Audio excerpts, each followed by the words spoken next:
புகைப்பிடிப்பது புற்றுநோயை உண்டாக்கும் மற்றும் உயிரைக் கொல்லும். Liquor drinking is injurious to health. மது அருந்துதல் உடல்நலத்திற்கு கேடு விளைவிப்பதாகும்.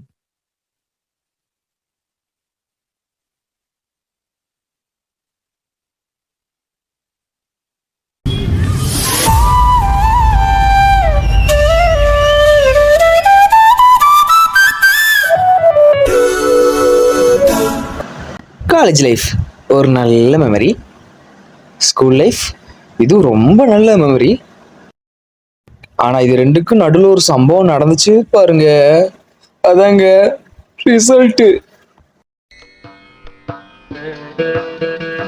அப்பனே முருகா, என்ன பார்க்குறீங்க? என்றைக்கும் வராத நானே இன்னைக்கு வந்திருக்கேனேண்ணா. ஆமாம் சாமி, இன்னைக்கு எனக்கு ரிசல்ட்டு. இன்னைக்கு எனக்கு சங்கூத போகிறாங்க. எனக்கு பெருசாலாம் ஒன்றும் வேணாம், ஜஸ்ட் ஒரு 600க்கு ஒரு 500 எடுத்தால் போதும். ரொம்ப ஓவராக இருக்குல்ல? ஜஸ்ட் ஒரு பாஸ் மார்க் எடுத்தால் போதும், மற்றபடி எனக்கு எதுவும் வேணாம். எப்படியாச்சும் என்ன பாஸ் ஆக்கிருப்பா.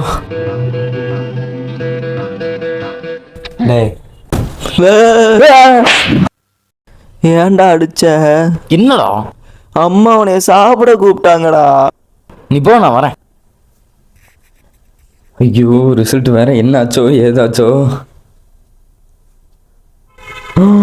ஐயோ யாத்தே, என்னடா ஆச்சு? நான் பாஸ் ஆயிட்டேன்டா.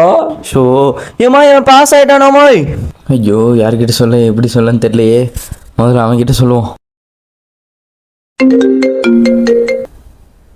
ஹலோ ஹலோ, டேய் படிப்பாளி, என்னடா எவ்வளோ மார்க்கு? நானா 550. பாரு, நான் அப்படியே சென்னைக்கே ஃப்ளைட்டை பிடிச்சி போகிறேன். ஓஹோ, நான்லாம் வெறும் 270 தான், ஜஸ்ட்டு பாஸு. எப்படி படிக்காமலே பாஸ் ஆனோமா? அவ்வளவுதான். உடனே மார்க் ஷீட்டை வாங்குகிறோம், அட்மிஷனை போடுறோம், கோயம்புத்தூர் போகிறோம். அதுவும் பஸ்ஸில் இல்லைக்கண்ணா, ட்ரெயினில். சும்மா check book check book check book check book check book check book check. எடுத்தது பாஸ் மார்க், இதுல உனக்கு சிரிப்பு கேக்குதா? பக்கத்து வீட்டு பையன் கூட 400 500 எடுத்துட்டு இருக்கான், நீ என்னமோ 270 எடுத்து வச்சிருக்க.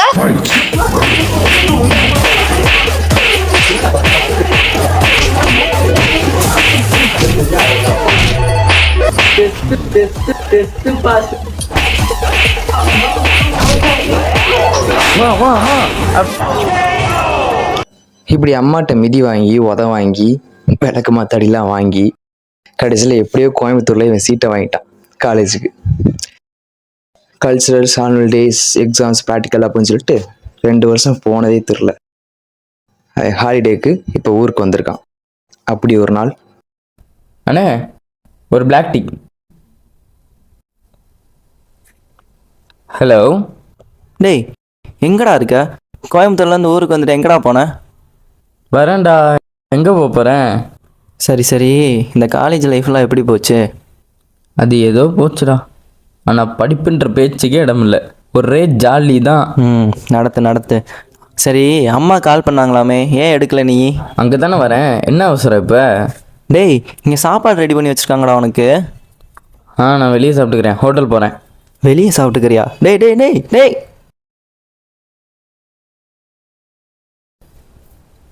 டீ இல்லைண்ணா, பிளாக் டீனா. ஹேய், நீ என்னடா பண்ணுறீங்க? ஹேய், ஒரு நிமிஷம்டா, வேலையை முடிச்சுட்டு வந்துடுறேன். சாப்பிட்டு வெளியே வெயிட் பண்ணி வந்துடுறேன்.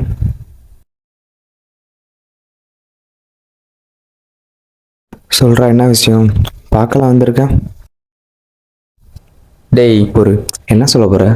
சென்னை காலேஜில் சேர்ந்துட்டு இங்கே என்னடா டீ காலில் வேலை பார்த்துட்ருக்கேன், அதானே? ஆமாம். டெய்லி எல்லோரும் இது ஏன்டா கேட்குறாங்க? பகிர்ச்சி. நான் காலேஜ் டிஸ்கண்டினியூ பண்ணிட்டேன்டா. டிஸ்கண்டினியூ பண்ணுற அளவுக்கு உனக்கு என்னடா பிரச்சனை? அப்பா இறந்த விஷயம் தெரியுமா உனக்கு? தெரியும். அப்பா டெய்லி சாப்பிட்றாரோ இல்லையோ, நல்லா சரக்கு அடிப்பார். அது ஒரு இடத்துல ரொம்ப அடிக்ட் ஆகி அந்த ஒயின் ஷாப்லேயே தான் எப்பயுமே இருப்பார். நாங்களே எவ்வளோ சொல்லி பார்த்தோம், அவர் கேட்குற மாதிரி தெரில. ஒரு நாள் அதே ஒயின் ஷாப்லேருந்து எனக்கு கால் வந்துச்சு, உங்கள் அப்பா இறந்துட்டாரு, வந்து தூக்கிட்டு போங்க அப்படின்னு. அப்போ மாதிரி லைஃப் அண்ட் லைஃப் டோட்டலாக மாறிடுச்சு. அப்பா இல்லை, அம்மாவுக்கும் உடம்பு சரியில்லை, தங்கச்சியை படிக்க வைக்கணும். ஊரில் இருக்க எல்லா கடனையும் அடைக்கணும். இதெல்லாம் முடிச்சுட்டு தங்கச்சிக்கு ஒரு நல்ல பையனாக பார்த்து கல்யாணம் பண்ணி வைக்கணும். இத்தனை வேலையை வச்சுக்கிட்டு இதில் நானும் படிக்கிறேன்னு சொல்லிட்டு போயிட்டா அம்மா பாவம்டா, ரொம்ப கஷ்டப்படும். இல்லைடா, நீ நல்லா படிக்கிற பையன், அதான் சொல்கிறேன். அதனால் என்ன பண்ண முடியும்? வீட்டு சுச்சுவேஷன் அப்படி இருக்குது. இந்த சுச்சுவேஷனை வச்சுட்டு நான் படிக்க போகிறேன்னு சொல்லிட்டு எந்த கவலையெல்லாம் போனால் அம்மா பாவம் இல்லையா? அது அப்படி இல்லைடா. ஒரு என் லைஃப் அவ்வளோதான்டா, முடிஞ்சு. அது எனக்கும் பழகிருச்சு. சரி பார், வரேன். அப்புறம் ரிஷி, நீ காலேஜில் எப்படி இருக்க என்ன எதுலாம் எனக்கு தெரியாது. ஆனால் எனக்கே கிடைக்காத இந்த காலேஜ் லைஃப்ன்ற ஒரு சான்ஸ் அவனுக்கு கிடச்சிருக்கு. அதை என்ஜாய் பண்ணுறேன்னு சொல்லிட்டு வேஸ்ட் பண்ணாமல் கொஞ்சம் நாச்சு படுறா. எனக்கு தெரியும் நீ படிக்க மாட்டே அப்படின்னு. உனக்காக படிக்கலாட்டியும் உன் அப்பா அம்மாக்காக நினச்சி படுறா. அது உன்னை இன்னும் உயர்த்தும். சரி வரேன். ஹலோ. டேய், சாப்பிட வரியா என்ன? அவன்கிட்ட கேட்டதுக்கு வரமாட்டேன்னு சொன்னியாமே. வரமா, எல்லாம் ஒன்றா சேர்ந்து சாப்பிடுவோம்.